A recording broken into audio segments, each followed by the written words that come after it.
Hello दोस्तों, आज की इस वीडियो में मैं त्रैमासिक परीक्षा 2023-24 के लिए हिंदी का पेपर लेकर आया हूं। दोस्तों ये हिंदी का पेपर है कक्षा 10वीं का। तो अगर आप त्रैमासिक परीक्षा में बैठने वाले हैं तो इस वीडियो को आखिरी तक देखकर जाइएगा, क्योंकि दोस्तों इस वीडियो में आपको कई सारे इंपॉर्टेंट क्वेश्चन बताऊंगा जो आपके त्रैमासिक परीक्षा में आएंगे। ये आपका बहुत ही ज़्यादा इंपॉर्टेंट मॉडल पेपर है, आपकी परीक्षा में ऐसा ही मॉडल पेपर आएगा। ठीक है, तो आप लोग इस पेपर को हल्के में मत लीजिएगा, वरना ये पेपर आपको हल्का कर देगा। पहला प्रश्न है, मैथिली शरण गुप्त की रचना है। प्रश्न क्या कह रहा है, पहले पढ़ते हैं। निम्नलिखित प्रश्नों में सही विकल्प का चयन कर लिखिए। आपके पास कुछ विकल्प वाले प्रश्न दे रखे हैं यहाँ पर। ठीक है, तो इन्हीं विकल्पों को आपको देखना है। पहले प्रश्न को पढ़ना है, उसके बाद विकल्प को देखना है। ठीक है, तो मैथिली शरण गुप्त की रचना आपको बतानी है, इनमें से कौन सा है।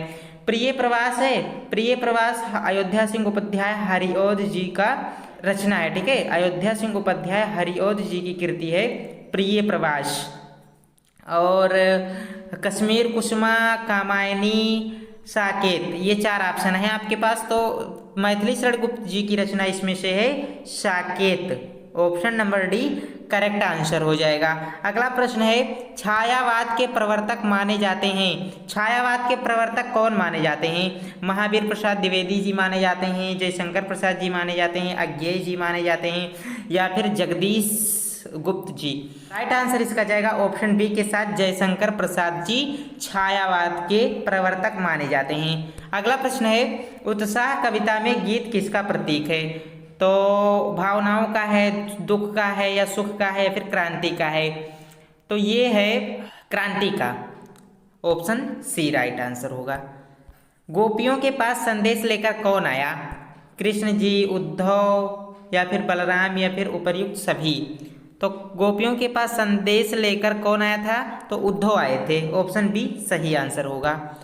नेक्स्ट क्वेश्चन है हमारा, स्वर संधि का उदाहरण कौन सा है। तल्लीन, निसंग, नायक। हाँ नायक है, स्वर संधि का उदाहरण आपका नायक है। ऑप्शन सी सही आंसर होगा। ठीक है, आइए अगले क्वेश्चन की ओर बढ़ते हैं। क्वेश्चन नंबर दूसरा क्या कहता है हमारा, रिक्त स्थानों की पूर्ति कीजिए। पहला प्रश्न है, महाभारत का युद्ध भारतीय इतिहास की बहुत ही डैश डैश डैश घटना है।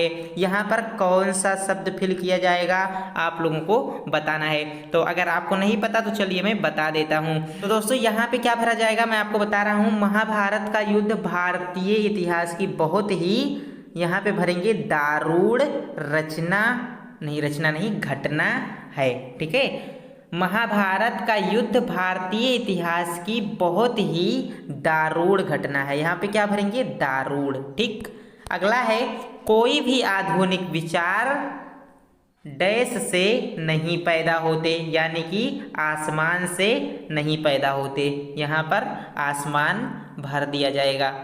अगला है, श्रद्धा के अपूर्व सौंदर्य को देख डैश डैश डैश आकर्षित होते हैं। क्या भरा जाएगा, तो यहाँ पे हम भरेंगे मनु।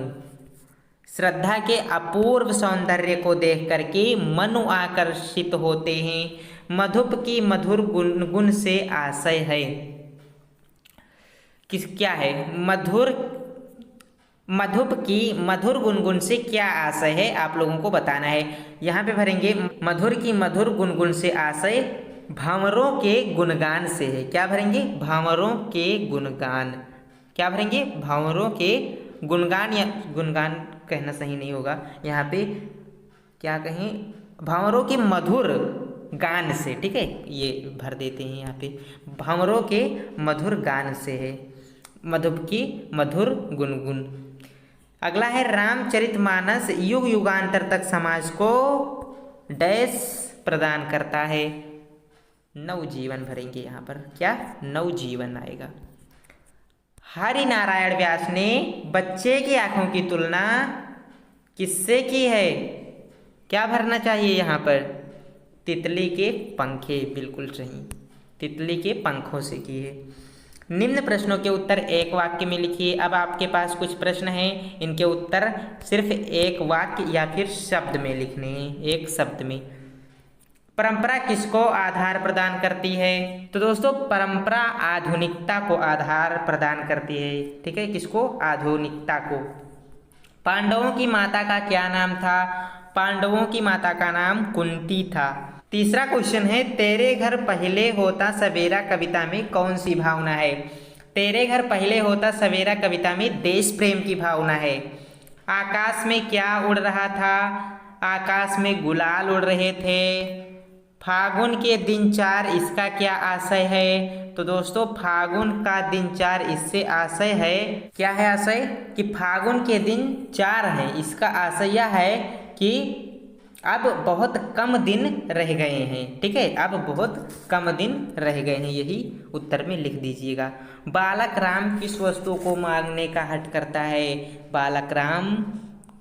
बालक जो राम है वो किस वस्तु को मांगने का हट करते हैं? तो बालक राम जी चंद्रमा को मांगने का हट कर रहे हैं।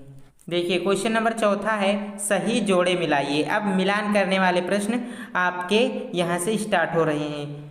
ठीक है, रामचरितमानस तुलसीदास का प्रसिद्ध क्या है? महाकाव्य। तो महाकाव्य यहाँ पे नहीं लिखा गया है, संदीपनी 2 बार लिख दिया गया है, तो इसे महाकाव्य कर देते हैं। ठीक है, महाकाव्य, तो ये महाकाव्य से मिल जाएगा। और कर्मवीर किससे मिलेगा? कर्मवीर अयोध्या सिंह उपाध्याय हरिऔध जी की कृति है। और श्री कृष्ण के गुरु कौन थे?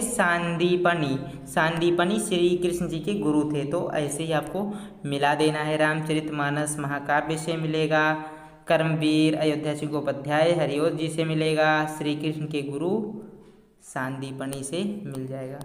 चलिए 5वां प्रश्न देखते हैं। निम्नलिखित कथन सत्य है या असत्य? वाक्य के आगे लिखिए। पहला है, कर्मवीर कविता में कर्म की चेतना है।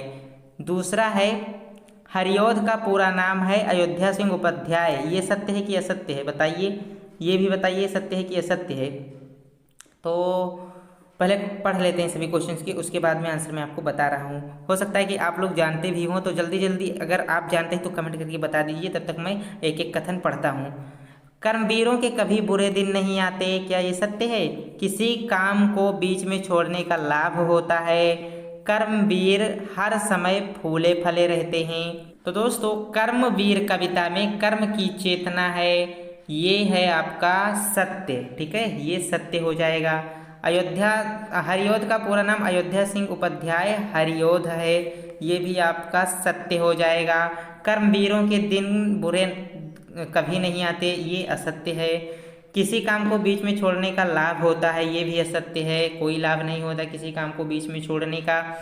कर्मवीर हर समय फूले फले रहते हैं, ये बिल्कुल सत्य हो जाएगा आपका। तो ये सत्य, ये भी सत्य, ये असत्य, ये भी असत्य, और ये आपका सत्य। ठीक है, तो आशा करते हैं दोस्तों आपको सभी क्वेश्चन समझ में आए होंगे। आज के इस वीडियो में हम इतने ही क्वेश्चन देख पाएंगे दोस्तों। ठीक है, आगे भी इंपॉर्टेंट क्वेश्चन मैं आपको बताऊंगा। देखिए आज के वीडियो में इतना ही क्वेश्चन क्यों है? क्योंकि दोस्तों आपके त्रैमासिक परीक्षा में ज़्यादा प्रश्न नहीं पूछे जाएंगे। ये आपका एक टेस्ट होगा त्रैमासिक परीक्षा का, इसमें आपको इतने ही क्वेश्चन मिलेंगे। हो सकता है थोड़ा और क्वेश्चन आ जाएं, तो आपको कोई भी ज़्यादा प्रेशर लेने की आवश्यकता नहीं है। ठीक है, तनाव में नहीं रहना है, अच्छे से पढ़ाई करनी है। थोड़ा थोड़ा पढ़ेंगे, आपको सारा कुछ याद होता चला जाएगा। चलिए दोस्तों, मिलते हैं नेक्स्ट वीडियो में। ये रियल पेपर नहीं था, आपको मैं बता देता हूँ। कई बच्चों को डाउट होगा कि क्या ये रियल पेपर है, तो ये रियल पेपर नहीं है।